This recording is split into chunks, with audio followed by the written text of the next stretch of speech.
भारत की एक ऐसी रानी जिसकी जान के दुश्मन थी इंदिरा गांधी। हम बात कर रहे हैं रानी गायत्री देवी की। भारत के सरकारी स्कूल से पढ़कर विदेशों में पढ़ी गायत्री देवी की ब्यूटी ऐसी थी कि किसी का भी मन मोह ले। पूर्व प्रधानमंत्री लाल बहादुर शास्त्री गायत्री देवी को कांग्रेस में आने का न्योता दे रहे थे, लेकिन गायत्री देवी ने इस न्योते को पूरी तरह से ठुकरा दिया और 1962 में अपनी खुद की पार्टी यानी स्वतंत्र पार्टी से चुनाव लड़ा और पहली बार वो चुनाव जीती भी। ये जीत इतनी बड़ी थी कि इसे Guinness book of world record में भी दर्ज किया गया और खुशवंत सिंह की तरफ से एक बात कही गई कि संसद में गायत्री देवी की मौजूदगी इंदिरा गांधी को रास नहीं आती थी। और आपको जानकर हैरानी होगी कि इंदिरा गांधी गायत्री देवी को इतना नापसंद करती थी कि उन्होंने एक बार उन्हें शीशे की गुड़िया तक कह डाला और यही वजह थी कि रानी और इंदिरा में हमेशा ठनी रहती थी। फैक्ट नंबर 4, रक्षाबंधन के दिन भाई बहन भले ही आपस में प्यार दिखाते हैं, लेकिन वो अलग बात है। हम भाई बहन लड़ते झगड़ते रहते हैं और जैसा कि आप जानते हैं कि इस त्योहार में बहन अपने भाई को राखी बांधती है और बदले में भाई कुछ नेक देता है, जिसका सीधा हिसाब राखी की कीमत से लगाया जाता है। पर क्या आप जानते हैं कि एक राखी ऐसी भी है जो अगर भाइयों के हाथ पर बांध दी जाए तो शायद कई भाई लोग तो इसके बदले का नेक भी ना दे पाए। ये राखी आती ही इतनी महंगी है, तो इसी की तर्ज पर नासिक के जयेश बफना ने अब तक की सबसे महंगी राखी बना डाली। आपको जानकर हैरानी होगी कि इस राखी की कीमत 100 या हजारों में नहीं बल्कि 2.5 लाख रुपए है। ये राखी 2.5 कैरेट के हीरे से बनी है और इसमें 18 ग्राम गोल्ड का इस्तेमाल भी किया गया है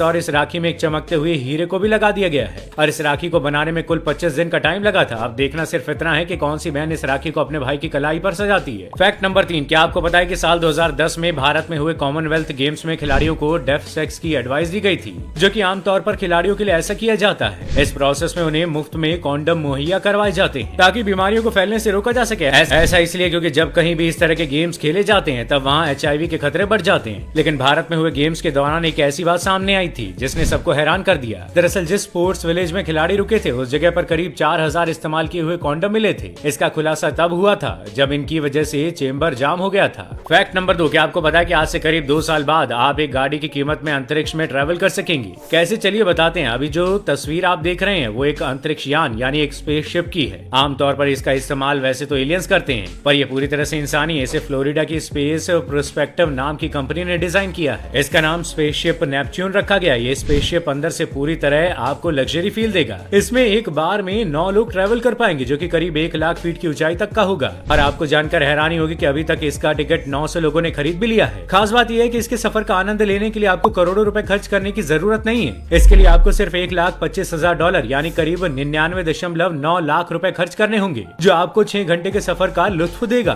फैक्ट नंबर 1, अंतरिक्ष में उथल पुथल होती रहती है, लेकिन क्या होगा अगर कोई रॉकेट धरती से टकरा जाए? अगर ऐसा होता है तो ये धरती के किसी भी हिस्से में जाकर गिर सकता है और जब ऐसा होता है तो उस कंडीशन में वो जगह पूरी तरह से तबाह हो जाएगी। शायद आपको ना पता हो, लेकिन दरअसल साल 2020 से एक चीनी रॉकेट का मलबा जब दक्षिणी अफ्रीकी तट पर गिरा था तब करीब 2 गांव पूरी तरह से बर्बाद हो गए थे। कई बिल्डिंग भी ध्वस्त हो गई थी और आपको जानकर हैरानी होगी कि इसकी रफ्तार कुछ ही सेकंड्स में होती है, जो कि संभालने का मौका नहीं देती।